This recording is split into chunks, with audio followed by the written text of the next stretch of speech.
Welcome to the Trim Healthy Podcast, The Potty. And today we are so excited for, I believe, the third encore or the second encore after the first appearance. We have Dr. Amie Hornaman today with us. And oh my goodness, we're going to talk about a new book. But Serene, take it away in case there's new people in the room. For new peeps in the room, we want to talk about the illustrious Dr. Amie Hornaman, known as the Thyroid Fixer. Medical professional and founder with an international practice serving patients across the US and Canada. She hosts the popular podcast, The Thyroid Fixer, and has been featured in documentaries, Forbes Health, CBS News, Fox News, and more. Drawing from her own experience with thyroid, which I love your testimony in the book. We're going to get into that. Misdiagnosis. She brings both empathy and functional medicine expertise to help patients feel like themselves again.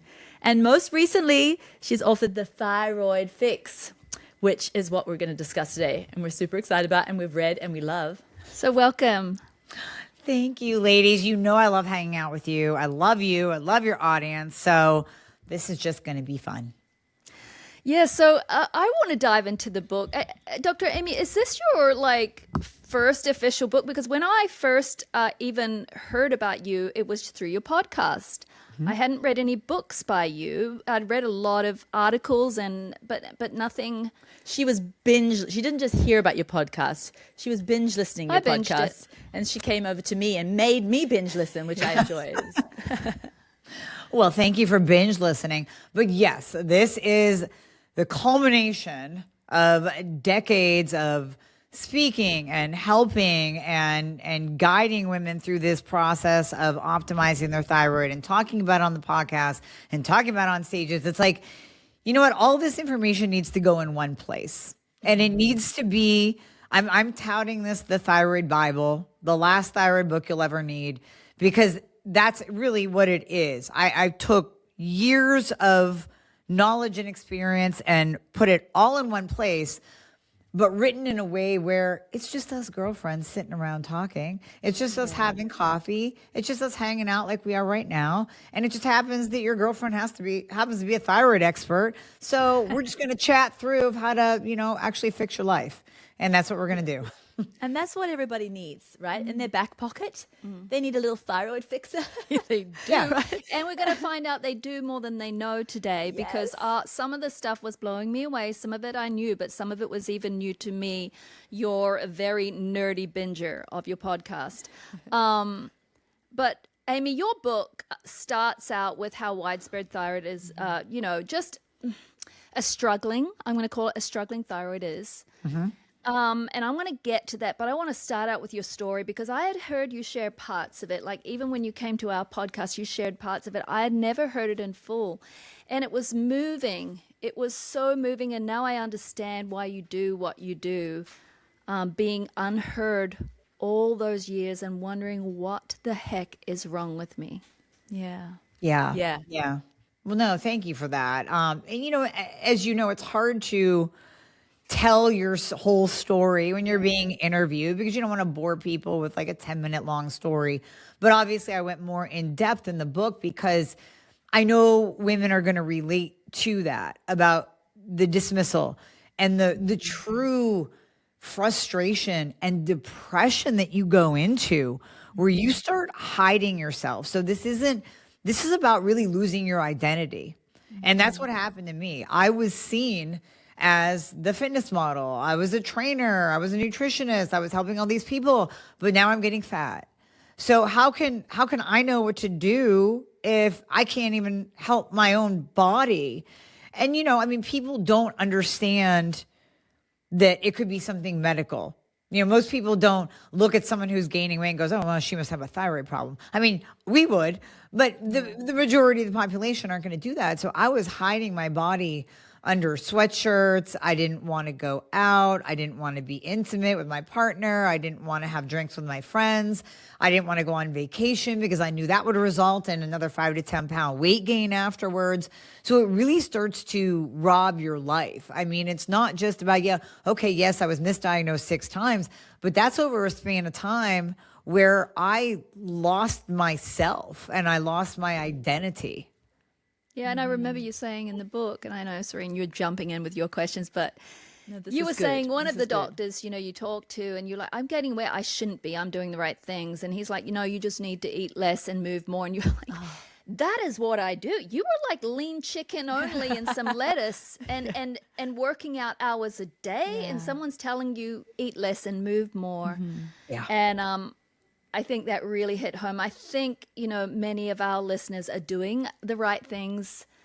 So many of them eat well, so many of them move, but there's still issues. And I think there's so much information in this book, not only for people like you that had a real medical problem, as you said, doctors missed it, but I want to talk about the people like Serene and I, which you do talk to in the book, with subclinical hypothyroidism. We just call it a struggling thyroid. But can you talk to us about the two categories? Because some women think, well, I'm not clinically hypothyroid, so my thyroid doesn't need to be addressed. Yeah, but like in her story, Yeah. the numbers could look a little Absolutely. bit like just a struggling thyroid. Yeah. Your numbers didn't look terrible to the normal Yeah. physician, but it was more than struggling.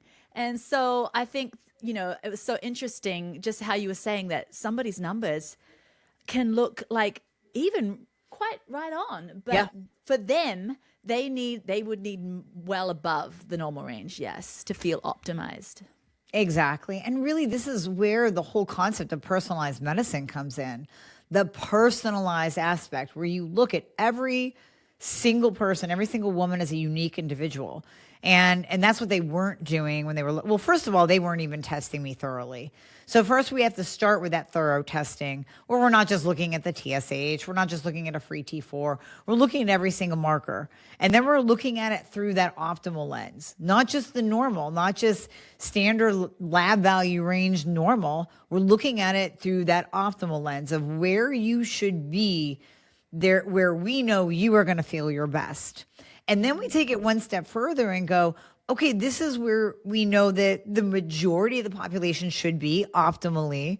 But what about you as a unique individual? Maybe you do better when your reverse T3 is really low, like less than 5. And maybe you do better when your free T3 is just almost, it gets that little red H next to it. It's actually flagged high, but that's where you are feeling your best. No, you're not anxious. You're not jittery. You're not hyper. You're not having heart palpitations. You're feeling your best. That is your optimal. And that really is what personalized medicine is. So if someone has been diagnosed, whenever I hear a woman say, well, my doctor said I have subclinical hypothyroidism, I go, then you have hypothyroidism. And we need to do something about it. Right. Because if your doctor is using the word subclinical, that usually means you're full blown. If you're looking at it going like, these are fallen like kind of okay, but I still have all of these symptoms, then let's do something about it. Yeah. And that's why, I mean, you ladies talk about this all the time. You talked about it in your book. We have these hormones available. Whether they are bioidentical hormones of progesterone, estradiol, testosterone, or whether they are thyroid hormones, which are also bioidentical hormones that we can replace when your body's no longer making adequate amounts of them, they give you life. They give you back life. So no matter where you on that thyroid dysfunction, struggling spectrum, we can do something about it. It's so interesting because I know some people who kind of aware that they have struggling thyroids. The doctor hasn't, given them the exact diagnosis, but they're aware, they know. But because they feel like there's still tweaks that they can do to their diet, well, I kind of know that I'm still not getting to bed, before 10 every night. And because I know I could probably do better at the diet, they never want to go and tick that, thyroid supplement, actual thyroid hormone box. Because they're like, well, there's more of these what they think natural foundational layers that they should address first. But what would you say to those people? Because don't you think that all of those boxes that they're ticking are going to tick so much better when they're addressing their thyroid at the same time? And it is, like you're saying, it is a natural foundational box. It's not something all kind of space agey out here. It is providing your body what it needs, what it's screaming out for, just its natural thyroid hormone, right? That it's made to just zing under the influence of. And so my question to you is, I suppose, is like, what you would say to these women, because I try and talk to them, but they're like, I can even feel it swelling. Like I even have an enlargement here, but I'm not going to go and address that yet because I feel like I haven't quite addressed all the things that I can do, to the perfection that they want to. Yes. Okay, let's unpack that. So on the one hand, we never want to start addressing thyroid and hormones if a person is a dumpster fire. If they haven't done anything to clean up their lifestyle, to clean up their diet, to just start to move a little bit better. These people that are going to bed at 2 a.m., like, come on, like we have to improve the sleep. We have to improve your habits. But that being said, you can also be doing all the things. I mean, all of them. I mean, the perfect diet, the perfect exercise regimen. You're eating organic. You don't touch plastic. You're grounding. You're staring at the sun. You're doing all the things. And you're still suffering with symptoms. That is a huge sign that you need to do something more. Yes, we need to bring in the thyroid hormone replacement piece because, like you said, now everything that you're doing over here, you're going to get rewarded for. And you're going to get many, many, many more rewards because everything is working together in synchronicity. It's working beautifully together. Now, one other layer I like to mention, it's not just about aesthetics. And I know, of course, we think about aesthetics because we're women. We don't want to be overweight. We don't want to be losing our hair. We don't want to be losing our eyebrows. We don't want to be tired all the time. We don't want to be anxious. We don't want to not sleep. But what about the longevity piece? And this is the thing that I think people don't realize because we're not talking about it enough. Actually, a study just came out in the last couple of weeks that someone forwarded to me. I was like, wow. So if your thyroid is not optimized, and I'm not even talking like you're full-blown hypothyroid, this could be in the subclinical space, or somebody could be diagnosed and maybe they're on T4 only, which we know never optimizes anyone. You're at a significant, like statistically significant increased risk of Parkinson's disease. We also know that there are thyroid hormone receptors on the brain. If your thyroid is not optimized, if you're not getting enough T3 into your body, whether you're not converting it or you're not taking it, you are at an increased risk of dementia and Alzheimer's. Cancer. This is a big one. A lot of IG influencers out there, they'll be posting, these hooks to get you to click, right? And one of the hooks that I'm seeing is Synthroid causes cancer. I'm like, no, I did a whole podcast on this, breaking it down. Synthroid doesn't cause cancer, but you know it does? Having a non-optimized thyroid, being on Synthroid only, you're not going to be optimized. And because what happens is your immune system downregulates. You don't have those surveillance cells out there. The ones that are looking for the cancerous cells and destroying them, it's actually happening right now in your body. We all have cancerous cells and our immune system is seeking them out and destroying them. Well, if your immune system can't work well, they can't destroy the cancer cells. And that starts with your thyroid. So there's an aspect of longevity too that we can't ignore. Yeah, so really sometimes it's not, all the supplements trying to get it to work because we don't want to go on meds. Sometimes it's just, bringing that hormone back, which it happens to be a prescription, but so what? Right. That actually is the most holistic approach we can choose. It was for us. I want to go back to this subclinical thing. I just want people to understand. You said in your book that I think you said somewhere it was like over 90% of hypothyroidism is caused by Hashimoto's. And Hashimoto's is an autoimmune disease where the body attacks the thyroid, right? And I was thinking to myself, however, then you talked about all the other women who, when they go through perimenopause, menopause, and these seasons, it's also the season for thyroid pause. And that's where people like Serene and I came in. We don't have Hashimoto's. We never had hypo. We never had a TSH above 4 where it would be flagged. But when we took our labs, and they were very similar, Serene was in perimenopause, I was in post, we both had low free T3. It was 2. It was 2.3. Ooh, yeah. And we were always cold. We were cold. And afraid to go into like refrigerator section of Costco. Almost like anxious afraid, We were cold. We were forgetting words. And bringing back thyroid was completely life-changing. But I kind of see two categories, and maybe there's more. But you've got these younger women or Hashimoto's in one big basket. And then we age into it almost. Yeah, absolutely. So none of us are going to avoid hormonal decline, right? No one has figured out how to age in reverse yet. I'm still waiting for that. But all of us are going to go through this hormonal decline where we lose our progesterone first, then we lose our testosterone, then eventually our estradiol goes on a wild roller coaster ride before it falls off of a cliff. This is just part of aging. Now, with the hormones, we can replace those. We know that. Yay. Okay. What happens though when those hormones start to decline? It's actually a huge stressor on the body. And as women, it's almost like we've been conditioned to accept aging, accept getting older, accept the hormonal decline and all of those symptoms that come with aging. Well, now we know we don't have to, but the reality is that is a stressor on the body. That stressor actually impacts the thyroid. So when those hormones start to decline, the thyroid doesn't have the support anymore. Thyroid responds to stress. It can respond to environmental stress. It can respond to, let's say, emotional stress or situational stress, but it can also respond to biological hormonal stressors.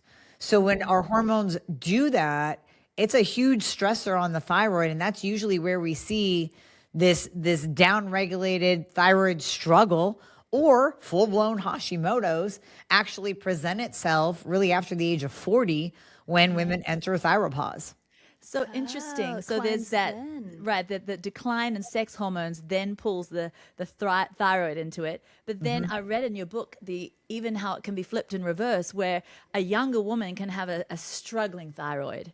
And then that can pull her sex hormones down so that she feels like she's perimenopause or postmenopause in her early 30s. But her thyroid was just, it's kind of the synergy they have, right? Where you kind of, you like to optimize women with their sex hormone and their thyroid together because you're like, it's a tandem dance. Absolutely. Talk to us a little bit more about that, how it can be in reverse as well. It's funny you say that. I was just on a live Q&A and someone posted that they are 56 now. They went into early menopause at the age of 39 and they had Hashimoto's for, decades. And of course, we're on T4 only. So I said, well, the reason you went into early menopause, now there's genetics too that play a role in early menopause. But since the thyroid is the master gland and controls our hormone balance, yes, we see early menopause pop up left and right when a woman's thyroid isn't optimized. They play together. They affect each other, just like estrogen dominance. So let's say we have someone that has polycystic ovarian syndrome, classic low progesterone, or we have a woman that is going into perimenopause where progesterone drops first. Now she's in this weird estrogen dominant state with low progesterone. That estrogen dominance creates and produces something called thyroid binding globulin. That thyroid binding globulin binds to whatever little bit of T3 you have, rendering it inactive, not letting it get to your cells to do its job. So we can see right there how hormones play together. Just being in that early perimenopause state can start affecting your thyroid right off the bat.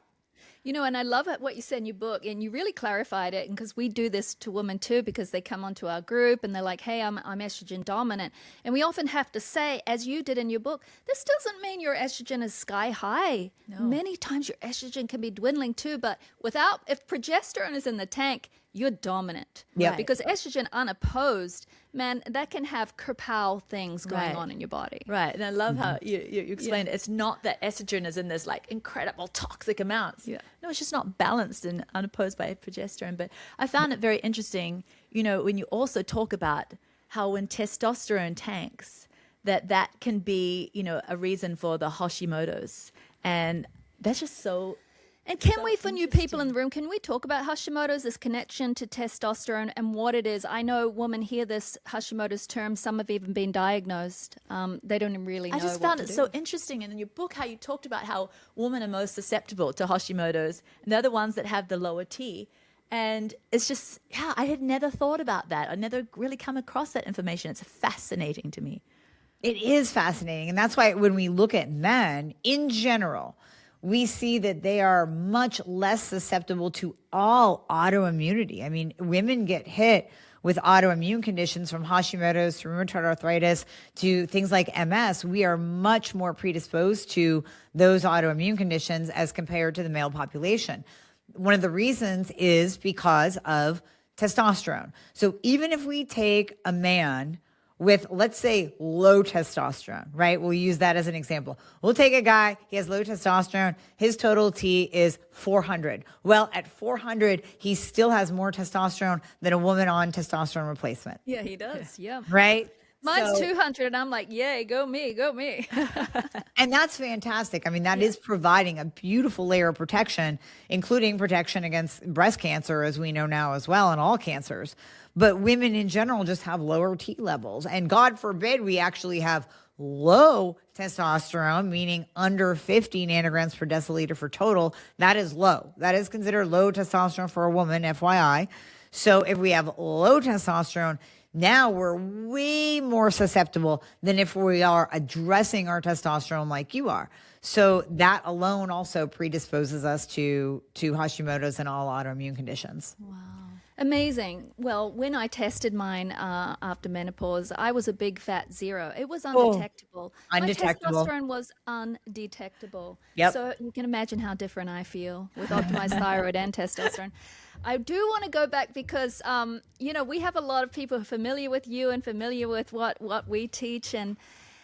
But some people are new in the room. And when you say T4 only or when you say Synthroid, some people might be like confused. Well, hold on, I'm on thyroid medication, and what am I taking?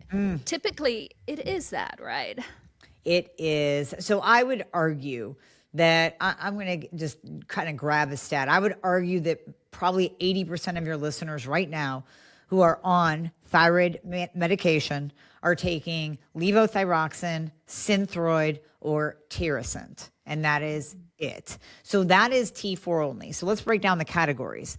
T4 is the inactive thyroid hormone. It does nothing in your body. You don't have a single receptor site on any cell for T4 thyroid hormone. It has to convert. It has to become T3 in order to have any effect in your body. So if you are in that T4 category, levo, Synthroid, Tirosint, then your body has to take that T4 and properly 100% convert it to T3. Now, this is a really hard job for the body to do. In the book, I say it's like running 10 Tough Mudders in a row. It's that hard. But conventional medicine has been taught that, oh, no, the body just does that. Okay, it's no problem, nothing to see here. Well, yeah, maybe 50 years ago it did. But right now we are higher stressed. We are in a toxic soup environment. Our food is Frankenfood. You know, I mean, it's just, there's so much more getting in the way. 93% of all Americans are insulin resistant. That's a huge component when it comes to preventing that T4 to T3 conversion. So if you are on T4 only, you are not going to be optimized ever. You need to find a T4, T3 blend. Some people are T3 only, like myself. And the beautiful thing is we can do that. We have all of these hormones at our disposal. We have natural desiccated thyroid. That's 80% T4 and 20% T3. That is derived from drying out a pig's thyroid gland. It's the OG thyroid medication from the 1800s. NDT. That's your Armour thyroid, Ren thyroid, NP thyroid. And then over here we have T3, liothyronine and cytomel. Well, we can put the T3 over here with the T4 category, combine those. We can put T3 with NDT, change that ratio. We can go T3 only. We can customize it. And that's the bottom line, is we can customize it to you to find the exact perfect combination to let you live your best life. But if you're on T4 only, that's not going to happen. Yeah, and then a lot of people, I think there's two categories there. They don't know that T4 only doesn't work, or they hear bad things about T4 and Synthroid, and they say, I never want to go on that synthetic one. You know that synthetic one? I don't want to do that. And so I think that there's a lot of kind of confusion, and I think you explained it so well. T4 is Synthroid's not bad. It's just not going to do the job, but it can be in combination with other things. Yes, exactly. Yeah. I love something else that I think that you cleared up, and I see it a lot in our groups. women talk about optimizing, getting their cortisol organized first. Back, I think it was when I started studying thyroid, there was a big movement to first make sure you have enough cortisol, and then you optimize your thyroid after that, but you can't do it unless it's perfect. You brought a whole different take on that in your book, Amie. Yeah. Well, I see it all the time. So thyroid and cortisol, specifically T3 and cortisol, play together. So T3 needs cortisol to work. Cortisol needs T3 to be balanced. You can't do one in isolation without the other. It's the same concept of just doing hormones and not looking at thyroid, or just doing thyroid and not looking at hormone profile. It's the same thing. You can't just do adrenals and not look at the thyroid. You can't just do thyroid and not look at the adrenals. So yes, we want to make sure it's in balance, but we want to do it again at the same time. So let's say Susie Q comes in. We properly test her adrenal function, meaning with a 4-point saliva cortisol panel, not just one marker of blood in the morning. That doesn't give us enough information. We actually look at her whole cortisol profile. We say, oh, okay, Susie is kind of low cortisol. Like she's just not pumping out enough in the morning.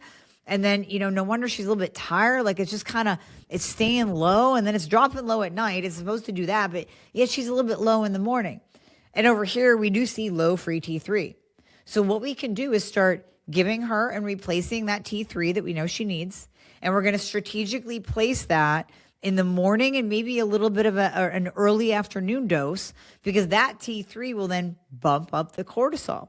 Now, at the same time, we're going to go over here and support the adrenals. Maybe we'll add in some adrenal glandular. Maybe we'll add in a little bit of licorice root. If she's really bottomed out, like I mentioned in the book, the only time I have seen someone flatline low, true adrenal fatigue, exhaustion, not working, is a woman that literally lost her 21-year-old son in a drunk driving accident, got divorced in the same year. Like it takes that level of stress to plummet your adrenals. In that case, maybe we'll bring in some Cortef or some hydrocortisone, but we're going to use it in conjunction with that thyroid hormone replacement. We're doing it at the same time because one supports the other. And that makes so much sense, because do you know what I've seen is that women who get their hormones optimized, especially maybe taking progesterone at night so they can sleep, or the estrogen and all those things, and the thyroid to make them start feeling better, they start sleeping. I think lack of sleep messes up the cortisol rhythm more than any other thing.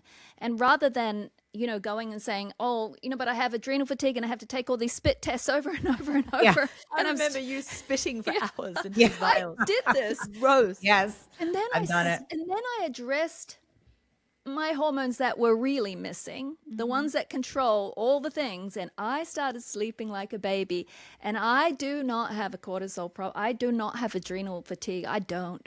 And it healed. My body healed when I slept. It's incredible. Yes. And very similarly, I had tanked adrenals when I was younger, in my early 30s, and I got pregnant again. And it was those hormones that healed my cortisol issues and my adrenals. And so hormones, that they're incredible fixer of many issues, right? Yeah. They are. So I love that.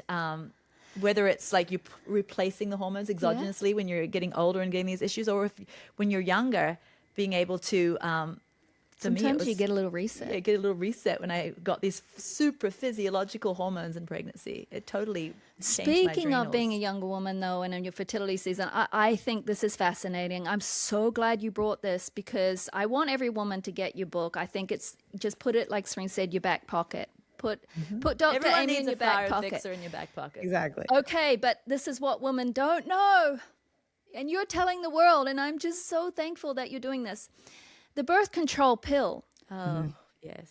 There's a lot of things that I understood about it, and I knew, but I did not know that it causes a state of hypothyroidism, essentially. And this is, I want to We knew it quote put you. people in menopause, Yeah. but no, I did not know that This either. is, you say this is why someone can be on the pill and feel cold, exhausted, irritable, foggy, bloated, constipated, and constantly gaining weight, even when the numbers on paper say they're fine. They're living in a functional hypothyroid state created by synthetic hormones, binding up everything they need to function. The pill changes the hormonal landscape in a way that standard lab tests don't catch. That Absolutely. is so interesting because they're reading a fake hormone, right? Right. So you're literally taking in a progestin Yeah. or a fake estrogen, and we see from studies that it increases your risk of hypothyroidism by 283%. It's like this ridiculously huge increased risk of hypothyroidism when you take birth control for more than 10 years, which guilty. I did, absolutely. So did that contribute to, was that maybe one of the contributors to my hypothyroidism? Possibly, absolutely. But the bottom line is when we take in those synthetic hormones, they do detrimental things to our body. A synthetic progestin, will cause your own body's progesterone to decline. So you literally stop making your own beautiful bioidentical progesterone. Now, all of that being said, and here's a little inside scoop behind the scenes. When I wrote that chapter, you send it into your publisher, they're looking at it, they're giving you feedback. You ladies know the process. And my publisher did not like the fact that I was lambasting birth control. And I'm like, but it's real. It's data. So naturally I added in this section, which I do believe, okay, if you are a young woman and you do not wish to get pregnant, and this is your choice to use synthetic birth control for a short amount of time so that you avoid pregnancy because you're choosing not to do any other form of birth control, let's say, then okay, I get it. But my point is that if you are, and I've seen this, and I know you ladies have seen this too, if you're a 40-year-old woman that's just taking birth control because it's inconvenient to bleed, stop. Just stop. Like, come on. It's time to be an adult. First of all, you need to bleed. So just don't stop your cycle with birth control. And then if you're taking birth control because you don't want to get pregnant, you're an adult now. There are other ways of birth control. Let's grow up and not put synthetic hormones in our body just for the convenience of not using a condom or doing some other form of birth control. So that was the whole point. My publisher was like, we don't like this chapter. I'm like, well, that's too bad because this is important to say. We like truth tellers. No, I know. Yeah. It's just interesting how you said that the labs don't catch it. Now, I'm just trying to understand, is that because the labs are reading the synthetic form that's in the blood and they're reading that, but it's your body's not being able to utilize that? Right. Is that why?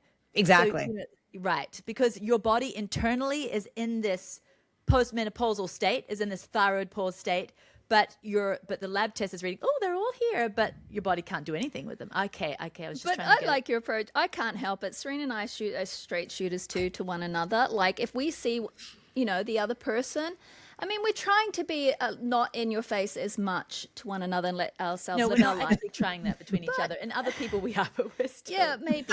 But I don't know. It's a sister thing because I love her so much. I just want to shoot straight, and she the same with me, and I appreciate it. And I love that in the book, you're that sister. I mean, you speak like that. You're like, come on, enough. Well, can you speak straight as a sister then to our sister audience? And I don't mean to be sicking you on them or anything, but I kind of do mean. I'm the bad cop. I mean to do it. We don't do with that. If they don't want to take thyroid hormone when their thyroid desperately is screaming for it, because they don't want to be a person that's on anything, on any meds. The thyroid, you explained in your book so beautifully, is like in the command center. It's the metabolic command center of the body, but also it commands digestion. It's in charge of digestion and blood pressure, the heart rate, everything. Yep. So, what meds are they going to eventually have to go on because they did not choose thyroid? Can you just lay it out? Oh, yeah. I love this. I love this discussion. So first of all, whenever I hear, which I hear as well, I don't want to go on that thyroid medication. I say, okay, first of all, thyroid medication is thyroid hormone replacement. Let's just rephrase it right off the bat. Let's throw out that term medication. It is hormone replacement. You're replacing hormones that are no longer being properly made. So let's just say that you're at a doctor's appointment with your child and the doctor comes in and says, I'm sorry, Mrs. Smith, but your child has type 1 diabetes. He or she needs to go on insulin. And insulin is a hormone, but their pancreas is no longer producing adequate amounts of it. So they're going to need to take this hormone for the rest of their life. You would not at that point say, doc, that's a medication. I really don't want my child to be on it. The doctor would say, okay, then your child is going to die in the next probably 3 to 6 months. Would you take that hormone then? Would you add that hormone in? So thyroid hormone is not that much different. You're probably not going to die in 3 to 6 months, but you will die sooner. It's everything that we talked about. Your risk of cancer, Alzheimer's, dementia, Parkinson's, and heart disease all go up. Your risk of osteoporosis, low hormone function, just basically quality of life. Then we can kind of pull in the quality of life. Man, that's just really going to suck. All because you're averse to taking a thyroid hormone replacement. And then to your point, what are the other ones that you're going to be on? Okay, you're going to avoid that thyroid hormone. Okay, cool. Then eventually you're going to be on a statin and a blood pressure medication, an antidepressant, and a sleeping pill, and a PPI, and God knows what else, chemotherapy, heart disease, a heart rate medication, who knows what else. But you could just take a hormone. Yeah. Hey, but I want to end with this. That was great, bad. Oh, no, that was pure bad cop. Woo. I want to end with this because are we three saying here, and I don't want it to come across that we are. I know you see people that need help. We see a lot of people that need help because a lot of women are in this age where they need help. But not every woman needs thyroid prescription hormones. I have seen some labs, I feel like they're more rare as we get above 40, but I have seen some labs where their thyroids are doing really nicely. Yep. What do you think? We're not telling everyone to go on medication, are we? I know, but isn't it true, just before she answers the question, that after 40% of your thyroid, around that, 40% of your thyroid function is not there, or is not functioning the same degree? Let's hear it. Is that true? So yes, I've seen it too, where, and women will do this in my Facebook group. They'll pop their labs and I'm like, and I'm honest. I'm like, thyroid looks good. So maybe we move over here and address the low hormones, but your thyroid looks good for now, but keep an eye on it. Just keep checking. So it might look really good right now, or maybe you're in those beginning stages of thyroid decline where it's like, okay, we can add in some iodine and we can make sure that you have the supportive nutrients coming in and the minerals coming in. And maybe we do some black cumin seed oil to push down inflammation and push down your antibodies. But then let's retest it in 6 months or sooner. If you start to get any symptoms whatsoever, we retest, and we retest the full panel, and we still look at it through that lens of optimization, and we just keep an eye on it. But you're right. I mean, is every single woman going to get hit with thyroid disease at the age of 40? No, but I would absolutely continue checking it ongoing because it might not hit you until 50. It might not hit you until declining at some point, is what you're saying, because just like sex hormones, but a whole lot slower, it is a declining. But what we're saying, I think, because I've seen a 60-year-old woman's labs and they looked fine, actually. So some people are kind of like, But some people are bleeding every month at 56. Yeah, that's right. We're all so unique. But I want to go back to that word that you said, and just for new people in the room, just check it. Maybe it's good. Yep. But good is what a doctor tells you is good. Well, right. Optimal. Far different from optimal. And you laid out, that's why I want people to get this book. You laid out the ranges that you should shoot for. If you go test your thyroid and you laid out the tests, and they're pretty simple. Here's where you want to be. Good is not down here, for a free T3 or below. That's not good. No. Right. And so the thing that they really need to do is go out and buy her book. Yeah. Stick it in their back pocket. Back pocket. Then they'll know how to keep an eye on their thyroid. When does this book come out now? We have the pre-copy. And I have a question I know, but I want to know that from Dr. Amie. May 12th. May 12th. When is this podcast releasing, Nate? Before that. Okay. Right. Just right before that. I want to talk to you also because we've talked a lot about, why T4 only is not good. We've talked about adding the T3. We've talked about that. But there's more thyroid hormones than that, right? And you have supplements for T2. Yes. And which we have used. Mm-hmm. And I use them. I have had incredible increase of energy and even weight loss that I didn't even want to have while adding T2 in. So my point is if somebody's thyroid kind of looks good, could they still be, like they're benefited from a little T2, which is more in a supplement form. You don't have to get a prescription for it, so maybe they don't feel as weird about it. Can we talk about Exactly. T2 and when that should come in, and if it ever, if like it should come in for everybody? Can we discuss T2 a little bit more? Oh, yes, I love T2 because it really is. It's something that everyone can use, whether you have a thyroid problem or not. If you just need a better metabolism, you have this sluggish metabolism for some reason, maybe you have a little bit of insulin resistance, add in T2 because T2 is going to improve insulin resistance. It's going to increase your basal metabolic rate, literally the amount of fat that you're burning at rest.